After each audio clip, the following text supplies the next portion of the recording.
kitchen. Come with me today as I fill a client's order for catfish pepper soup. This client has ordered catfish pepper soup and meat pie. I'm going to be filming the catfish pepper soup part of it. And for this, I'm going to be using blended pepper soup spice. For those of you who live in areas where you can get the non-blended ones or you prefer them, feel free to use it.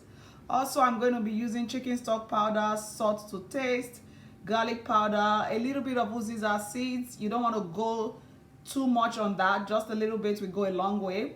And I'm going to be using onion powder, 2 tomatoes, fresh ginger, and a lot of crayfish.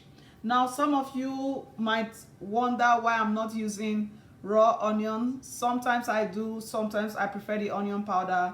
So just go with whatever you have or whatever you want. Like I always say, there's 1,000 ways to cook pepper soup and every single one of them is right. And then for those of you also wondering why I have tomatoes, for those of us from the Edo State part of Nigeria, we add tomatoes to our pepper soup. Sometimes we add it raw, like blended, and then sometimes we steam it before we blend. So whatever your preference is, give it a try. Let me know for those of you who never add tomatoes to your pepper soup. Now, if pepper soup has a soul, the soul of pepper soup is going to be crayfish. You need a lot of crayfish for this recipe, so feel free to go big or adjust it to your taste. Now I have my catfish here. I haven't cleaned it yet. I'm going to be showing you how to clean your catfish, and for that we're going to be using lemon. This will help to remove the slime and take away that really strong fishy taste. Now for my pepper soup today, I'm going to be garnishing with some mint leaves and some scallions. Feel free to use any herb of choice. You can use parsley, cilantro, uziza, or whatever else is available to you locally. I also have the ghost pepper here. So I'm going to use 2 ghost pepper. So feel free to also adjust pepper to your taste. So I'm going to use this 2. If I need more, I have some blended cayenne pepper I can always add to increase the heat.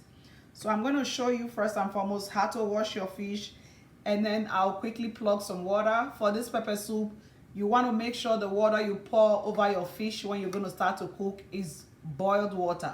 That way it helps to toughen the skin and your fish doesn't break while it's cooking. So this is your first time joining me, welcome to the family. Don't forget to like, share, and subscribe. I'll be right back and we'll get started. Thank you.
Alright, alright, alright. Okay, okay, okay. Alright, alright, alright.